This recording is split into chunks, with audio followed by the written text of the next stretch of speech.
है, चूँकि इन कंपनियों को भारतीय लघु उद्योग क्षेत्र बिल्कुल निहत्था मिलेगा, इसलिए ये कंपनियां इस क्षेत्र पर यह उपकार भी करेंगी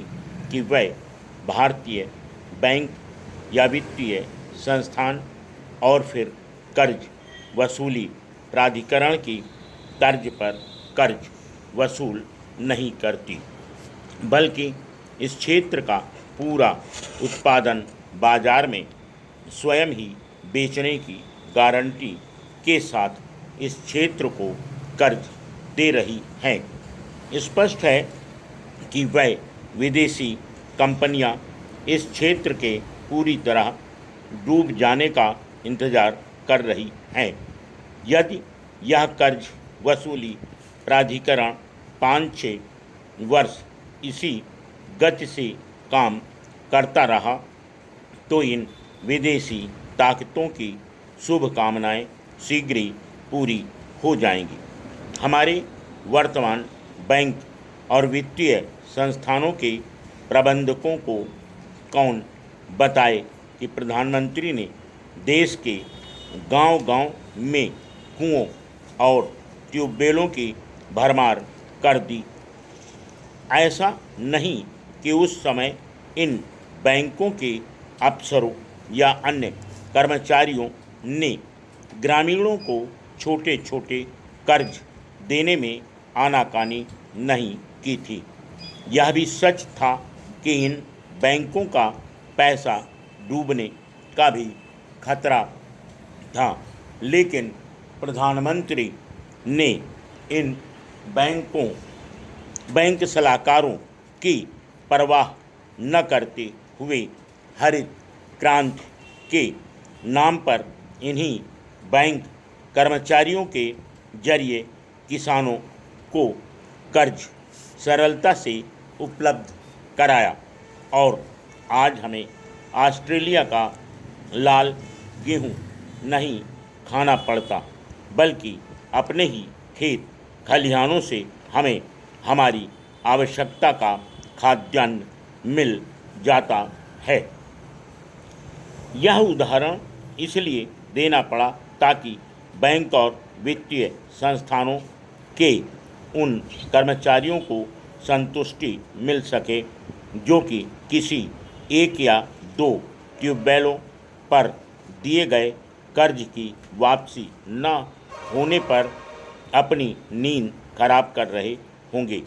ग्रामवासी कह सकते हैं कि इन अधिकारियों की नींद इसलिए खराब नहीं होती कि कर्ज की वापसी नहीं होती, बल्कि इसलिए खराब होती है कि कोई कर्जदार बाबूलाल या श्यामलाल इन अधिकारियों से तब तक नहीं मिला जब तक कि वह कर्ज माफ़ नहीं कर दिया गया या फिर वसूली की सीमा से बाहर चला गया। इस संबंध में यहाँ बैंक या वित्तीय संस्थानों के ईमानदार अफसरों एवं कर्मचारियों की जानकारी के लिए शायद यह दोहराना गलत नहीं होगा कि आर्थिक विकास के लिए यह आवश्यक नहीं कि उद्यमी इन अवसरों से होली, दिवाली या अन्य मौक़ों पर लगातार मिलता रहे, बल्कि कई मौके लघु उद्यमियों के दौर में ऐसे भी आते हैं जबकि ये उद्यमी चाहते हुए भी इन अवसरों से नहीं मिल पाते। बस यहीं से शुरू होती है इन बैंक कर्मचारियों एवं लघु उद्यमियों के बीच गलतफहमी और सभी संबंधित कानूनों की आवश्यकता। ऐसा नहीं कि बड़े उद्यमियों के लिए कानून की आवश्यकता नहीं पड़ती, लेकिन बड़े उद्योगों पर लागू होने वाला कानून आलसी समझा जाता है, जबकि लघु उद्योगों तक पहुंचने वाला कानून कुछ ज़्यादा ही चुस्त समझा जाता है। कर्ज वसूली प्राधिकरण इस विषय पर कुछ ज़्यादा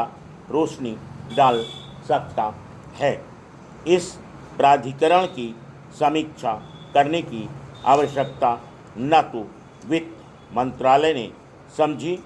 और न ही किसी आर्थिक विकास से संबंधित किसी एजेंसी ने। Full stop.